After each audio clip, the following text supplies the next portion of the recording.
For months, Anna had been clinging to the idea of this vacation like a lifeline. The thought of sun-drenched beaches, warm Mediterranean air, and quiet moments with her husband kept her going through the long, exhausting winter. She was emotionally and physically drained. Her job as a graphic designer had pushed her to the edge, and the daily grind left her feeling like she was fading into routine. This trip to Turkey represented more than just a holiday. It was a chance to breathe, to heal, and most importantly, to reconnect. Their apartment was a scene of anticipation. 2 suitcases stood by the front door, nearly full. Only a bright blue swimsuit and a weathered copy of an Agatha Christie novel remained to be packed. Anna had imagined herself lounging by the sea, flipping through the pages, letting the novel's twists and turns unravel the knots in her own heart. The idea was simple but beautiful. Escape reality even just for a week. Her husband Alex, to whom she had been married for 5 years, matched her energy. He moved around the apartment checking passports and tickets, humming with excitement. Despite their recent struggles, long hours, stressful jobs, and mounting responsibilities, they shared the same vision for this trip.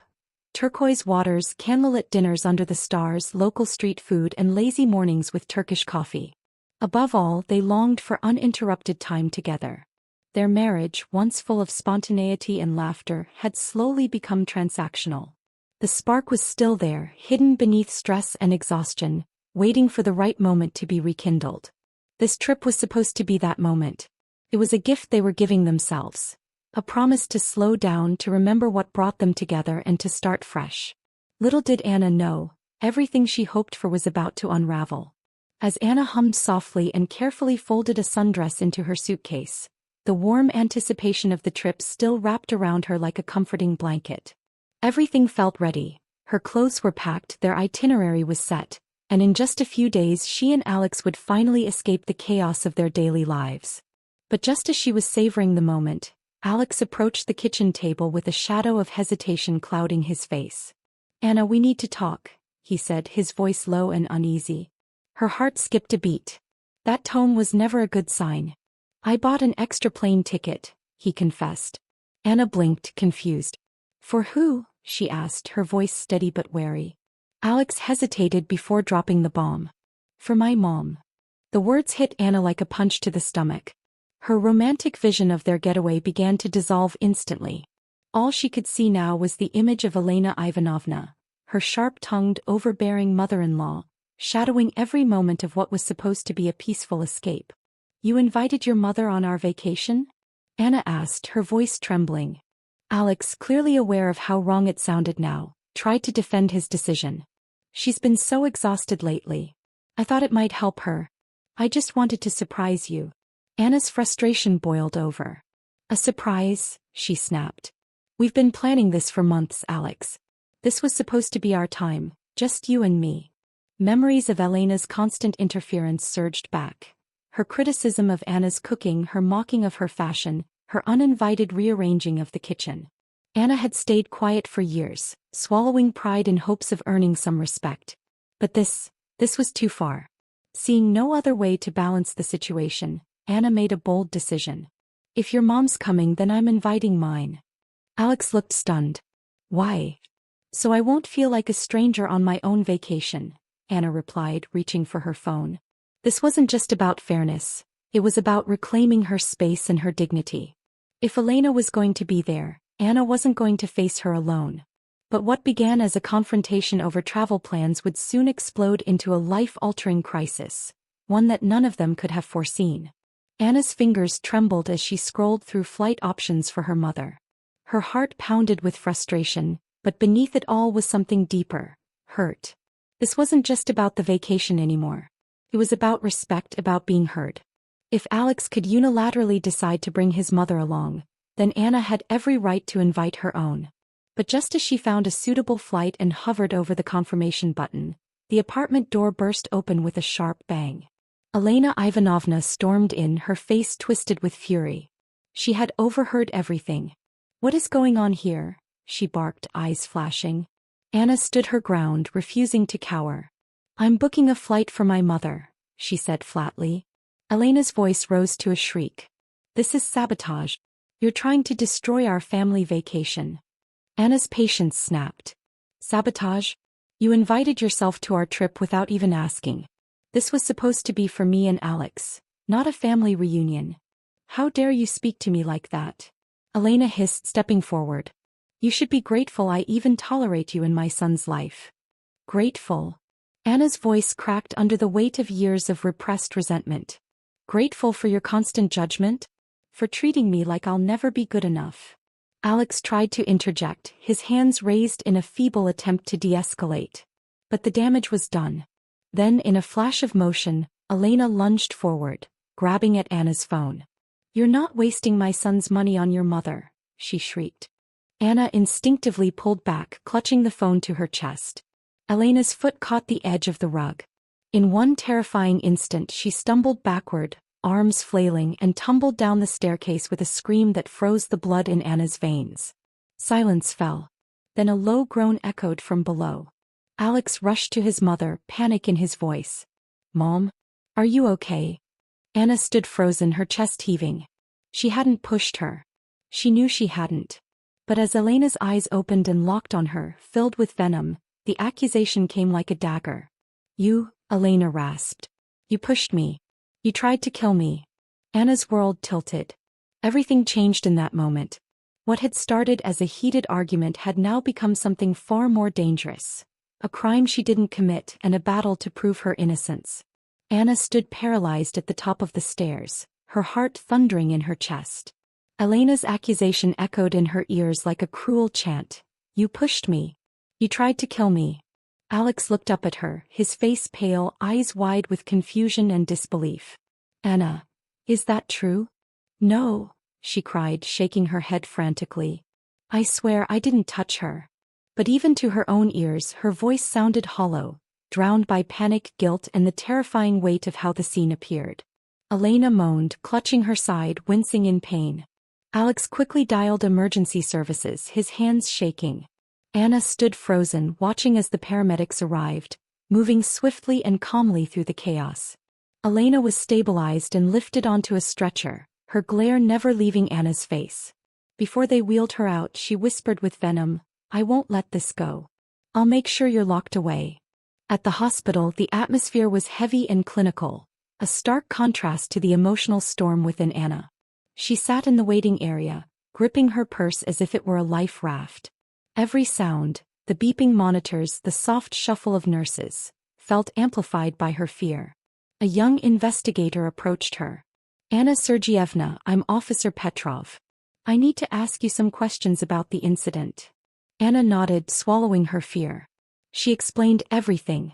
Alex's surprise invitation, her own decision to invite her mother, and the argument that escalated into chaos.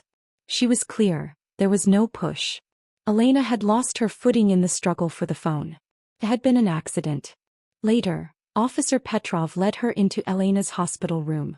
Lying in bed with a fractured hip, Elena looked fragile, but her voice was steel. She pushed me. She wanted me dead. Open a case now. Alex stood by silently, torn between the two women in his life. When asked what he saw, he hesitated, then finally said, Anna didn't push her. Mom slipped. It was an accident. But the accusation had already taken root. Despite his words, Officer Petrov informed Anna that a formal complaint had been filed and an investigation would proceed. She would have to remain in the city and face what could be the most terrifying fight of her life. The hours at the police station were grueling. Anna sat stiffly in the interrogation room, her lawyer beside her, offering silent support.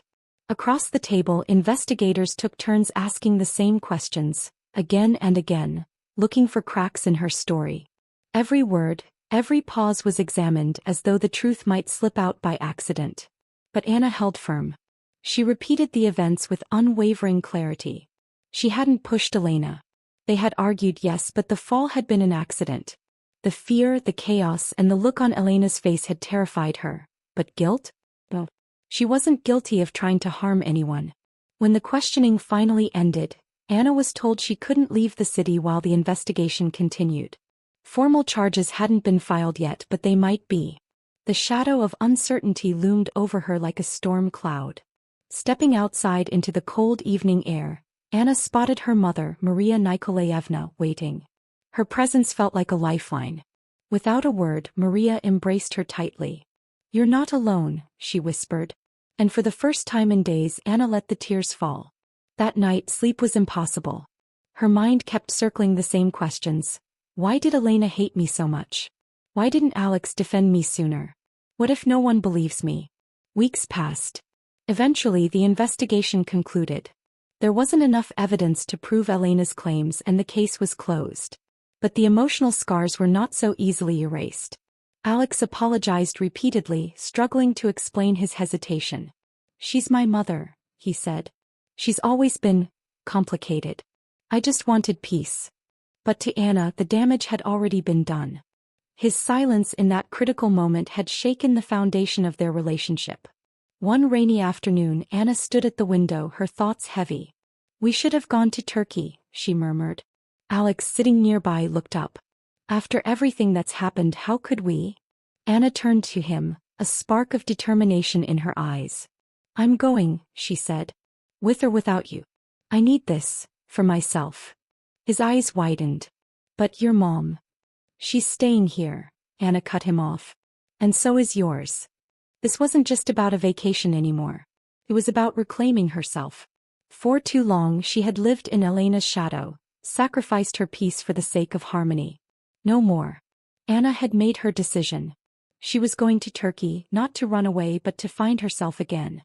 The moment Anna stepped off the plane in Antalya, a gentle breeze swept over her, warm and fragrant with salt and blooming jasmine. It felt like a breath of fresh air, not just for her body but for her soul. Beside her, her mother, Maria Nikolaevna, gave her a quiet, reassuring smile. They had left behind the chaos, the accusations, and the emotional wreckage. Now this trip was no longer just an escape. It was a beginning. Their hotel was nestled by the sea, a charming retreat with wide terraces, soft white linens, and the rhythmic lull of waves. For the first few days, Anna did little more than sleep. She rested deeply, her body surrendering to exhaustion it had carried for months. When she awoke, it was to the sound of birdsong and golden sunlight filtering through the curtains, gentle reminders that she was safe, that she could breathe again. Maria was a quiet but constant presence. They walked together along the beach, browsed colorful market stalls, and sat in quaint cafes sipping strong Turkish tea. Sometimes they laughed. Sometimes they were silent. But Maria never pressed Anna to talk. Her calm support was the very thing Anna needed. One evening, as the sun dipped low and painted the sky in orange and pink, they sat on the hotel terrace overlooking the sea. Maria spoke gently. "You've been trying so hard to be everything to everyone, Anna. A good wife. A patient daughter-in-law. A peacemaker. But what about you?" Anna's eyes filled with tears. For so long she had carried everyone else's expectations. She had kept quiet, played nice, avoided conflict. And for what? "You have a right to your own life," Maria continued. "To your voice, your peace, your joy. You are not just someone's wife, Anna. You're yourself. And that's enough." The words struck something deep. Anna didn't respond right away. She just nodded, letting her mother's words settle into the cracks of her healing heart. In the days that followed, Anna began to feel lighter. She swam in the sea, read her Agatha Christie novel, hiked along the rugged coast, and sat in quiet meditation on the sand. She wasn't healed yet, but she was beginning. Each new day in Turkey brought Anna a little closer to herself. As the days passed, she stopped checking her phone for messages from Alex or updates on Elena. Instead, she turned inward, toward the silence, toward her breath, toward the waves. The sea became her sanctuary. Each morning she walked barefoot along the shore, the cool water lapping at her ankles, reminding her she was still here, still standing. She spent hours reading her Agatha Christie novel, losing herself in the mystery, the structure, the logic. A welcome contrast to the chaos of her own life. With every twist and turn of the story, Anna felt a strange sense of comfort, as if piecing together clues from her own fractured identity. Maria remained a calm, grounding presence. They wandered through lively markets, haggling with cheerful vendors, sampling sweets, laughing over silly purchases. There was no pressure, no judgment. Just simple joy. One afternoon, as they sat under a canopy of flowering vines in a quiet courtyard cafe, Maria reached across the table. "You've been strong for too long," she said softly. "And you've done it quietly. But now it's your turn to live out loud. To decide what comes next. Anna nodded slowly. She wasn't ready to go back to who she was before. That woman had tolerated too much, accepted too little. She had confused peace with silence and patience with self-erasure. Now she was beginning to understand that strength wasn't about holding everything together. It was about knowing when to let go. By the time her return flight approached, Anna felt transformed. Not completely healed but no longer broken. She was no longer the woman who had stood frozen at the top of the stairs, doubting herself, seeking permission to exist. At the airport, Alex was waiting. His face was filled with emotion, relief, guilt, and something else. Hope. He embraced her tightly. "I missed you," he whispered. "I missed you too," Anna replied, her voice quiet but sure. That night, over a simple dinner, she looked him in the eye. "We need therapy," she said. "We either rebuild this together or we take a break. I'm not going back to who I was." Alex didn't hesitate. "I'll do whatever it takes." For the first time, Anna believed him. She had changed, and if they wanted a future they would have to change together. Back home, things didn't magically fall into place, but something fundamental had shifted. Anna had returned from Turkey with a clearer sense of self. The version of her who once walked on eggshells trying to appease everyone, especially Elena, was gone. In her place stood a woman who understood her worth and was no longer afraid to speak her truth. Alex felt the difference too. He became more mindful, more present. Elena, now recovered, had returned to her apartment. Her once dominant presence in their lives had quieted, especially after Alex, firm and unshakable for the first time, set clear boundaries. He no longer jumped at every demand. He chose instead to prioritize his wife. Anna noticed and she appreciated it. But it wasn't enough. Not yet. "We need to do the work," she said one evening over dinner. "Real work. Not just promises." And so, they started couples therapy. The sessions were raw and vulnerable. They unspooled years of silent resentment, misunderstanding, and fear. Alex confronted his need for approval from his mother, the guilt that had kept him silent. Anna, in turn, voiced the pain of feeling unsupported and invisible. Slowly they learned to listen, really listen. They practiced difficult conversations, built healthier patterns, and rebuilt trust. It wasn't easy. There were setbacks, tears, even doubts. But there was also progress. One evening, after a long session, they walked hand in hand through a quiet park. Anna looked up at Alex and said for the first time with certainty, "We're going to be okay." He squeezed her hand. "Yeah. We are." That night she called her mother. "We're working on things," Anna said. "It's not perfect, but it's honest now." "I'm proud of you," Maria replied. "You found your strength. That's everything." Anna hung up with a smile, a deep peace settling over her. She had been through fire, accusations, betrayal, doubt, but she had come out stronger. Not because she had fought the loudest, but because she had finally chosen herself.